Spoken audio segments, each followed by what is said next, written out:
Olá, meus queridos irmãos, estamos de volta com a segunda parte do nosso estudo Quem Sou Eu em Cristo, uma introdução para entendermos um pouco mais sobre a nossa nova vida, em como começa o processo aí para nos prepararmos para o batismo, né?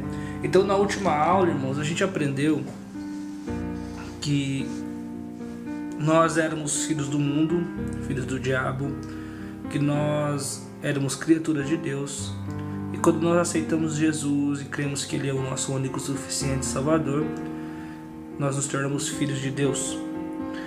E como todo filho, o filho tem direito às heranças do Pai. E agora nós vamos aprender e entender tudo que nós ganhamos por sermos filhos de Deus. Para começar, a partir de agora você começa a ter uma família, né? Antes nós andávamos como filhos das trevas e hoje nós andamos como filhos da luz.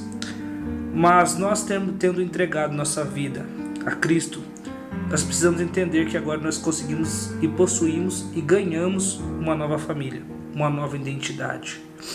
Em Efésios capítulo 2, versículo 19, diz: assim que já não sois estrangeiros, nem forasteiros, mas concidadãos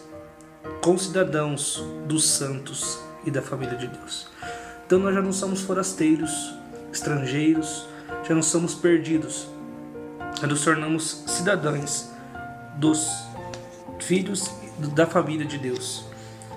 Nos tornamos também herdeiros da promessa. Antes, quando nós éramos escravos do mundo e servos do pecado, e agora somos filhos de Deus, nos tornamos herdeiros de Deus. Veja o que diz o livro de Romanos, capítulo 8, versículo 15 ao 17. Porque não recebestes o espírito de escravidão, para outra vez estardes em temor, mas recebestes o espírito de adoção de filhos, pelo qual clamamos: Abba, Pai. E o mesmo Espírito testifica com o nosso espírito que somos filhos de Deus. E se nós somos filhos, somos logo herdeiros também, herdeiros de Deus e co-herdeiros de Cristo. Se é certo que com Ele padecemos, para que também com Ele sejamos glorificados. Em Gálatas capítulo 4, versículo 4 ao 7, diz assim: mas, vindo a plenitude dos tempos, Deus enviou seu Filho, nascido de mulher, nascido sob a lei, para remir os que estavam debaixo da lei, a lei de recebermos a adoção de filhos. E, porque sois filhos, Deus enviou aos vossos corações o Espírito de seu Filho, que clama: Abba, Pai. Assim que já não és mais servo, mas filho, e se és filho, és também herdeiro de Deus por Cristo. Então nós entendemos aqui que quando nós aceitamos Jesus como único e suficiente Salvador, recebemos Ele, é nos dado o poder de nos tornarmos filhos de Deus. Quando nos tornamos filhos de Deus, nós ingressamos na família de Deus e já não somos mais forasteiros em terras alheias. Também entendemos aqui agora que nos tornamos herdeiros de tudo que pertence a Cristo, tudo que pertence a Deus, nós nos tornamos herdeiros, né? E também, agora vamos entender aqui que nós fomos selados com o Espírito do Santo, ou o Espírito Santo, para o dia da redenção, do arrebatamento.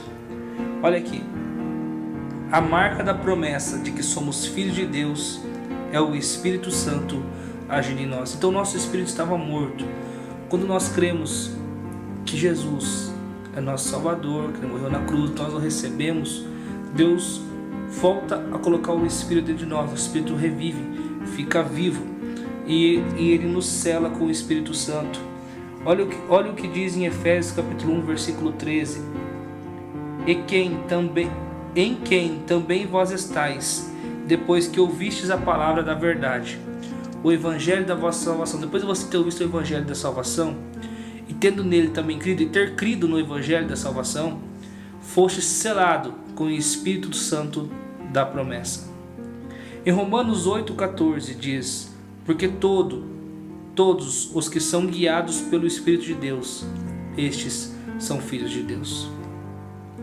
E toda a condenação que estava sobre nossas costas, quando nós cremos na verdade do Evangelho da salvação, quando nós cremos e anunciamos Cristo como suficiente Salvador, com a nossa boca e crendo com o nosso coração, nós somos selados com o Espírito Santo da promessa.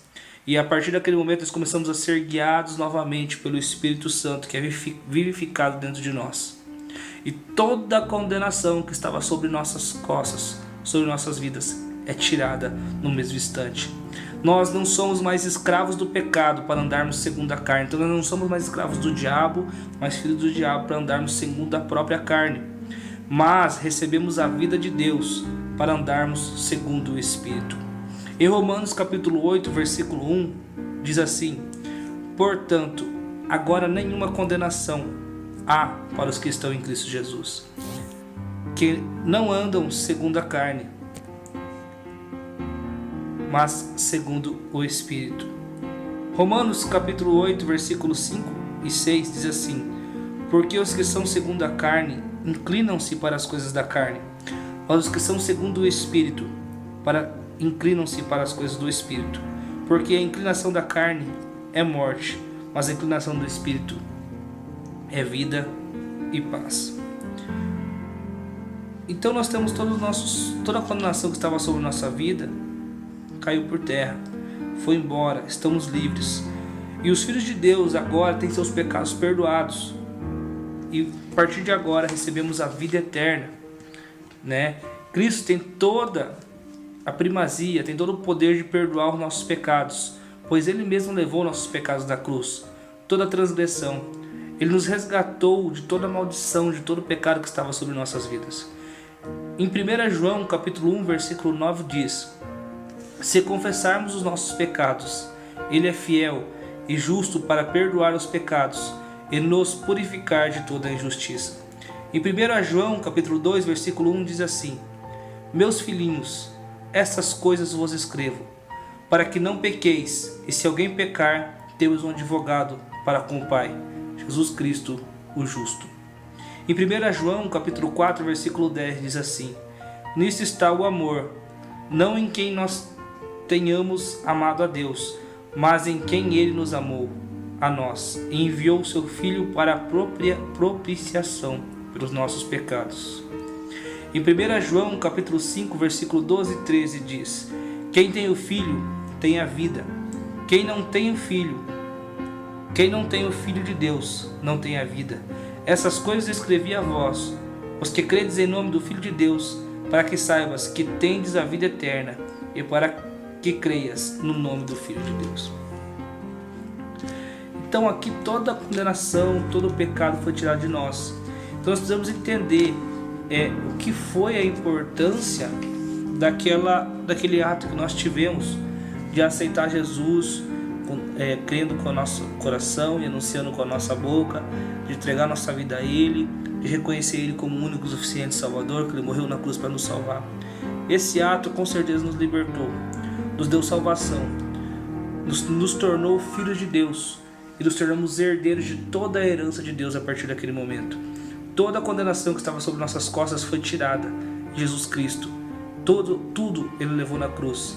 Todas as dores, todas as mágoas, todos os pecados, todos os erros, todas as condenações foi tirado com o sangue dele. Então nós precisamos entender o nosso lugar em Cristo e a partir de agora direcionarmos nossa vida para uma mudança e uma transição. Obrigado pela sua atenção. Que o Espírito de Deus esteja com você e que esteja revelando para você a verdadeira palavra e que fique no seu coração. Que Deus te abençoe em nome de Jesus. Amém.